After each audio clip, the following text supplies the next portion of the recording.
Et salut tout le monde, j'espère que vous allez bien, moi ça va nickel. Vous allez me demander pourquoi 2 mois d'absence, enfin non, vous ne le demanderez pas, mais je vais quand même y répondre. Eh bien tout simplement, j'avais la flemme. Voilà. Mais bon. Aujourd'hui nous nous retrouvons pour le devlog numéro 3. La dernière fois je m'étais concentré sur les armes et aujourd'hui je me suis attaqué aux ennemis ainsi qu'aux éléments de mes armes. Vous allez voir, c'était pas de tout repos. Restez jusqu'à la fin, il y a des petites pépites à découvrir. Tout d'abord, parlons des ennemis. Pour commencer, j'ai créé un script ennemi qui me permettrait de gérer leur comportement. J'ai également mis en place un tag ennemi pour les distinguer des autres objets. Mais pourquoi différencier les ennemis des autres objets, me direz-vous? Tout simplement parce que j'ai ajouté des lignes de code pour gérer la physique des objets. Mais j'ai oublié de préciser lesquels, je crois.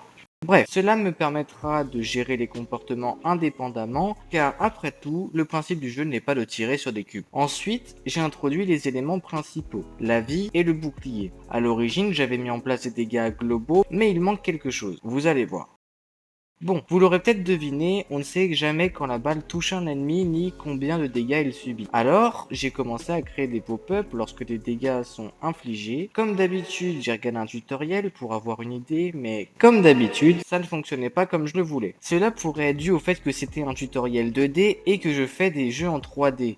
Peut-être.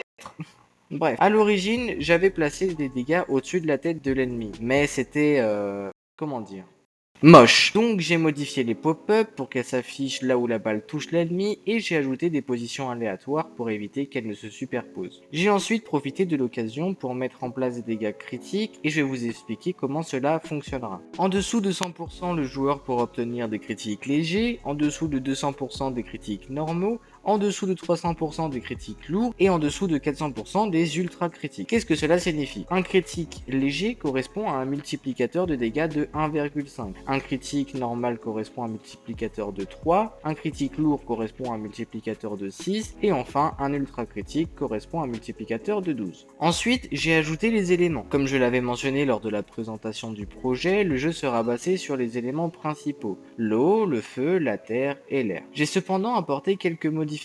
Il y aura désormais la glace qui ralentit les ennemis, le feu qui inflige des dégâts de brûlure sur la durée, l'air qui repousse les ennemis, la terre qui immobilise temporairement l'ennemi, la vapeur qui diminue la précision des ennemis, la boue qui ralentit les ennemis encore plus que la glace, le vent qui repousse les ennemis encore plus fort que l'air, l'explosion qui détruit une partie du bouclier, la lave qui inflige des dégâts sur la durée plus puissants que le feu, le corrosif qui inflige davantage de dégâts au bouclier, la lave glacée qui ralentit les ennemis et inflige des dégâts de brûlure sur la durée, le brouillard qui réduit la précision et la portée des attaques des ennemis, l'électricité qui inflige une partie des dégâts aux ennemis environnants, et enfin le viral qui inflige davantage de dégâts sur la vie. Ouais, rien que ça.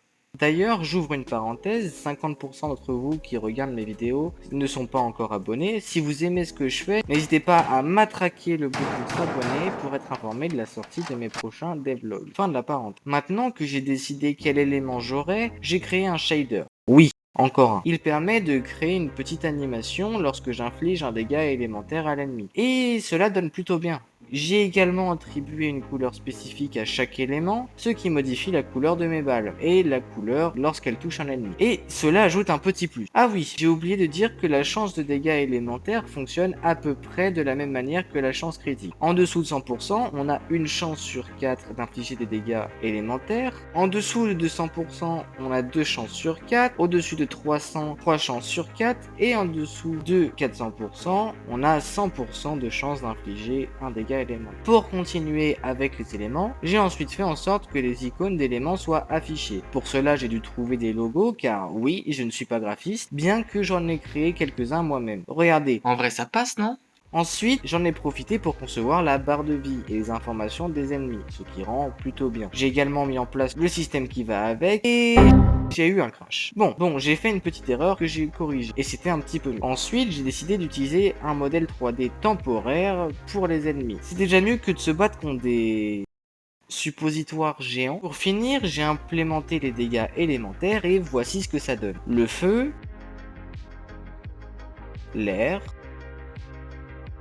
le vent, l'explosif, la lave, le corrosif J'ai délibérément omis la glace, la terre, la fumée, la boue, la lave glacée et le brouillard car pour l'instant je n'ai pas encore mis en place l'IA qui réagirait à ces éléments. Et voilà, c'est tout pour ce devlog numéro 3. Pour récapituler, aujourd'hui j'ai mis en place le système principal des ennemis, les dégâts de mes armes, les dégâts critiques, les dégâts élémentaires et j'ai corrigé quelques petits bugs. J'espère que cette vidéo vous aura plu. Si c'est le cas, n'hésitez pas à vous abonner pour suivre les avancées du jeu Forgotten, à liker pour me donner de la force et si vous avez des idées pour mon jeu, n'hésitez pas à les partager dans les commentaires. Sur ce, ciao les potes et à la prochaine.